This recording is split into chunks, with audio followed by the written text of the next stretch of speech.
Welcome to Vikas Institute Edicom, and today we will be continuing with our topic Geometric Design of Highway, and in it the subtopic curves for the subject Highway Engineering. अब क्या है कि ये जो curve सब topic है ये हम लोग ASU एडवांस सर्विंग सब्जेक्ट में एक पूरा चैप्टर है, तो हम लोग अभी इसमें हाईवे के पॉइंट ऑफ व्यू से पढ़ेंगे and then we will be studying it in detail in ASU subject. So curves, so basically curves क्या है कि during project involving roads direction of line में change due to unavoidable circumstances. मतलब अभी अगर हम लोग रोड प्लान कर रहे हैं और बीच में कोई पहाड़ है और उसकी वजह से जो एक लाइन है, स्ट्रेट लाइन है, इसमें हम लोग रोड बना नहीं सकते, तो हम लोग को थोड़ा बेंड प्रोवाइड करना पड़ता है. तो इसमें जो एंगल ऑफ चेंज है इसको डिफ्लेक्शन एंगल बोलते हैं. ये आप डायग्राम में देख सकते हो कि जिस डायरेक्शन में लाइन था और वो अभी डिफ्लेक्ट हो गया दूसरे डायरेक्शन में, और ये जो लाइंस को कनेक्ट करते हैं हम लोग एक आर्क से, उसको बोलते हैं कर्व ऑफ द रोड और ट्रैक. अब टाइप्स ऑफ कर्व के बेसिकली दो टाइप है, हॉरिजॉन्टल है, वर्टिकल कर्व्स है.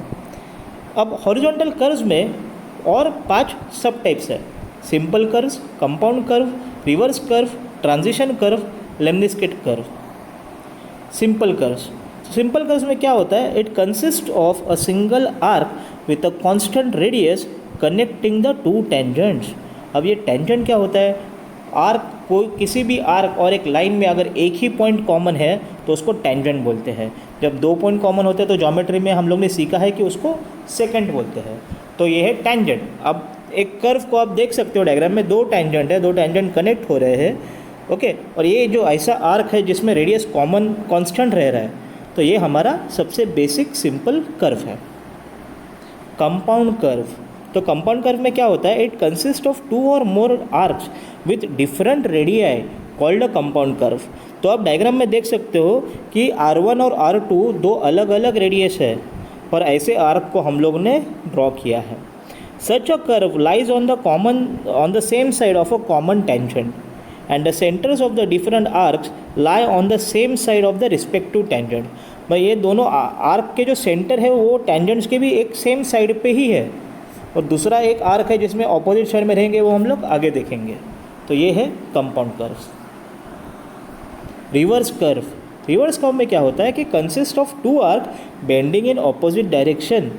You can see it in the diagram. There centres lie on the opposite sides of the curve. तो हम लोग ने पिछले वाले कर्व में देखा था कि सेंटर एक ही साइड पे थे, बट अभी जो सेंटर्स है दोनों के, you can see it in the diagram. C1 is on one side of the curve and C2 is on the other side of the curve. Now in this case radii में be either equal और different and have a common tangent. But tangent तो common है, but radii equal रह सकता है या different. मतलब R1 और R2 जो रेडियस रहेगा, सपोज C1 के लिए R1 रेडियस है और C2 के लिए R2 रेडियस है, तो ये दोनों इक्वल भी रह सकते हैं या फिर डिफरेंट रेडियस के, डिफरेंट मेजरमेंट के रेडियस रह सकते हैं. वर्टिकल कर्व्स, समिट कर्व और सैग कर्व. तो समिट कर्व को हिल कर्व भी बोलते हैं, सैग कर्व को वैली कर्व भी बोलते हैं.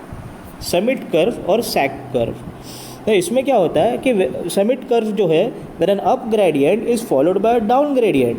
पहले चढ़ाओ और फिर उतराओ, तो इसको बोलते हैं समिट कर्व. तो बेसिकली हिल कर्व. यहाँ पे डायग्राम में दोनों है, और जो ऊपर वाला है दैट इज़ द T1, मतलब सेम ही डायग्राम है.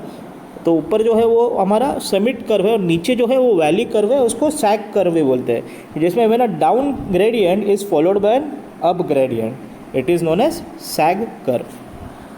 Now some extra types of curves है, तो वो देखेंगे which are hairpin bend curve.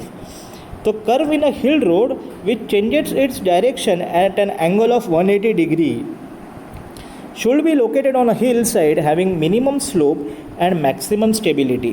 So you can see why it is known as hairpin bend curve. Hairpin के जैसे उसका shape दिख रहा है आपको डायग्राम में. सैलिएंट कर्व, तो curves having their convexity on the outer edge of a hill are called as salient curves. अभी हम लोग ने बचपन में साइंस पे सीखा होता है कॉन्वेक्स लेंस, कॉन्केव लेंस. तो ये जो कॉन्वेक्सिटी मतलब वो कॉन्वेक्स लेंस की तरह ही वो कर्व का एक ये है, मतलब फीचर है, ओके. सो आप डायग्राम में देख सकते हो, hill side cutting to improve visibility at sharp salient curve and hill road है, और एक वहाँ पे पैरापेट वॉल एक एक्सटर्नल एज पे है ताकि कोई भी vehicle like beyond the road जाके गिर ना जाए. The bend so formed at the salient curve in a hill road is known as corner bend. Re-entrant curve. So curves having their convexity on the inner edge of a hill road are called as re-entrant curve. So you can see why it is called as a re-entrant curve in the diagram. तो इसमें क्या होता है कि जो centre of curvature of a re-entrant curve है lies away from the hill side, और re-entrant curve तो बीच में है, उसके दोनों एंड पे क्या दिखा है, सेलिएंट कर्व. यूजुअली ये जो घाट सेक्शन वगैरह होता है वहाँ पे ये कर्व्स तीनों भी कॉमन है हिली रोड सेक्शंस में. अब एग्जाम में कौन सा क्वेश्चन पूछा गया है, एक है explain the types of hill road curve with NEET sketch. जो अभी हम लोग देखे ये सब हिल रोड के थे, तो ये क्वेश्चन समर 2019 में आया है 4 मार्क्स के लिए. So you have to draw the diagrams properly which have shown in the 3 curves, hill road curves, and also explain them. It is expected for 4 marks. So today we are stopping this curve section, and very soon we will be starting with ASU also, where we will cover this curve chapter from the surveying point of view, which will include so many different types of numericals. There's even a practical on curves in surveying. So for today, bye bye.